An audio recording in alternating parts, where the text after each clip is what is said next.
Fundamentalmente desde los tiempos del emperador Adriano y más adelante también se comenzaron a edificar los limes, es decir, las construcciones y fortificaciones para cuidar tanto las colonias como por supuesto la capital del Imperio de Roma. Y detrás mío estábamos dentro de una de las murallas mejor conservadas que están actualmente en Roma. Para flanquear estas murallas se debe tener grandes puertas y la puerta de San Sebastián es el ejemplo mejor conservado de aquella época. Los antiguos romanos pueden hacer gala de haber sido uno de los grandes constructores de la antigüedad. Tenían sus anfiteatros, sus curias, sus templos, sus foros, sus acueductos, sus termas, pero también sus calzadas, un elemento clave tanto para la logística como también para abastecer a los diferentes centros militares para cuidar sus colonias y también para seguir con sus campañas de expansión. La vía Apia Antica, que cruzaba por la puerta de San Sebastián, era tal vez la calzada más importante que comunicaba el foro romano, pasaba por Nápoles y seguía aún más al sur de la península itálica. En aquella época se debía tardar 6 días para transitarla y se pasaba por colinas y también por pantanos. Tras cruzar tan solo metros la puerta de San Sebastián nos empezamos a encontrar con un verdadero cementerio romano y cristiano, catacumbas y también viejos mausoleos, como es por ejemplo el hermosísimo mausoleo de Cecilia Metela. Como te conté en el episodio de Ostia Antica, las necrópolis romanas se encontraban en zonas de extramuros. Las leyes de aquel entonces prohibían los sepulcros en la ciudad y por esta razón los monumentos funerarios se erigían en las afueras. En la época de Augusto comienzan a construirse estas colosales estructuras a lo largo del imperio. Las tumbas de los personajes más importantes de la sociedad romana se transformaron en grandiosos santuarios destinados al culto de la memoria del difunto. En este caso, Cecilia Metela era la nuera del célebre Craso, que entre otras cosas había financiado la carrera política de Julio César. La arquitectura de los batisterios de las iglesias católicas, como podemos ver en la Catedral de Florencia, tiene su origen en los mausoleos romanos. La nave central de las catedrales también basa su diseño en una construcción de la antigüedad, en las basílicas romanas, que no eran templos litúrgicos, sino un espacio social para la administración de la justicia, situado siempre en un lugar de preferencia en el foro. Básicamente, la arquitectura de las basílicas católicas es la suma de los panteones y los tribunales romanos. La forma de torreón del mausoleo de Cecilia Metela responde a que en 1299 fue transformado en fortaleza, algo que sucedió también con el mausoleo más importante del imperio, el mausoleo de Adriano, conocido hoy como Castel Sant'Angelo, que luego de acoger los restos mortales de las familias imperiales que sucedieron a Adriano, se transformó en edificio militar en el 403, cuando se integró a las murallas aurelianas, aquellas que te mostré al inicio del episodio. El aspecto del mausoleo distaba del actual. Tenía una gran base cuadrada sobre la que se levantaba una torre cilíndrica con una escultura de Adriano, o tal vez Helios, conduciendo una cuadriga. La entrada al mausoleo se hacía por el puente de Helios, del cual solo quedan los 3 arcos centrales, y fue reemplazado por el puente Sant'Angelo, que en 1688 fue adornado con 10 estatuas de ángeles construidas por la escuela de Bernini.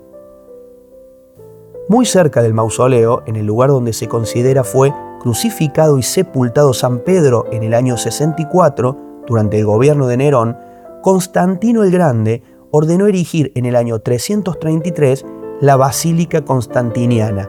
La espectacular basílica actual comenzó a construirse en el 1506 por orden del Papa Julio II y los trabajos se desarrollaron durante 120 años.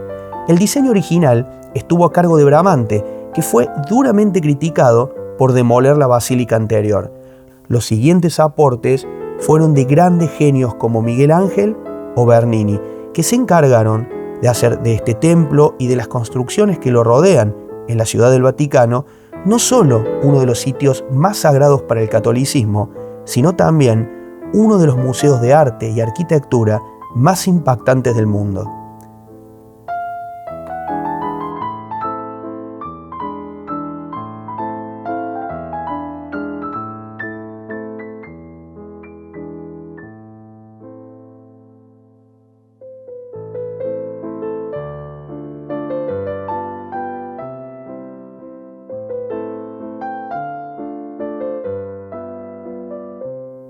Pero no es solo esta cercanía geográfica la que une al Castel Sant'Angelo con la Santa Sede. Hay siglos de historia compartidos, comenzando por el origen del nombre actual. En el año 590, el Papa Gregorio Magno pasaba frente al castillo con una procesión implorando la gracia divina durante una terrible peste que estaba asolando Roma.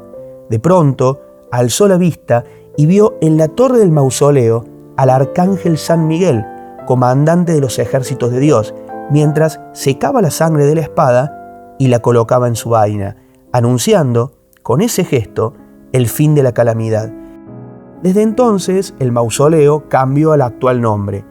En 1536 colocaron una estatua del arcángel realizada por Rafaelo de Montelupo y en 1753 una de bronce de Pierre von Berchafeld sobre un dibujo de Bernini.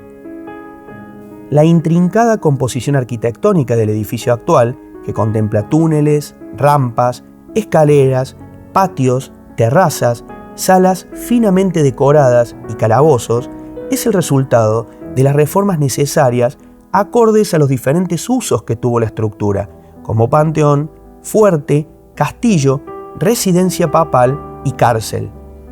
En 1277 pasó a ser propiedad del Vaticano y el Papa Nicolás III hizo construir el Passetto di Borgo, un corredor elevado de 800 metros que unía de forma segura, rápida y exclusiva el Vaticano al castillo, siendo su uso más célebre el que le dio el Papa Clemente VII durante los saqueos de Roma en 1527, logrando ponerse a salvo del asedio de las tropas del rey Carlos V, hito que marcó la interrupción durante décadas del mecenazgo papal en el arte y en la arquitectura, lo que contribuyó significativamente en el fin del Renacimiento romano. Durante su época como inexpugnable cárcel, la Iglesia encerró y ordenó decapitar a Beatrice Cenci por haber matado a su padre, quien la torturó y violó durante años. También al humanista Bartolomeo Platina, acusado de tener ideas paganas, al poeta Pomponio Leto por sodomía y escribir poesía homosexual, al astrónomo y filósofo Giordano Bruno, considerado herético y quemado vivo en la hoguera por sus ideas teológicas, al artista renacentista Benvenuto Cellini, quien se dice fue el único que logró escapar, o el célebre alquimista y profeta Cagliostro, cuya suntuosa celda es posible visitar.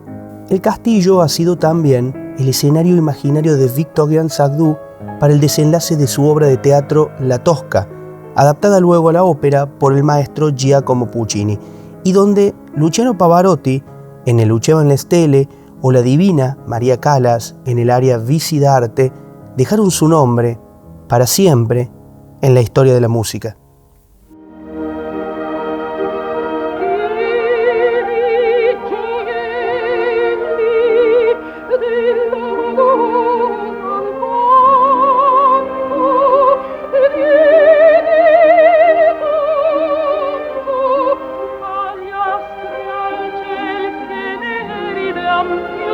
Guerra, saqueo, aniquilación de lo diverso, también peste. Más de 14 siglos después de la visión de Gregorio Magno, el arcángel no ha terminado aún de limpiar la sangre de su espada.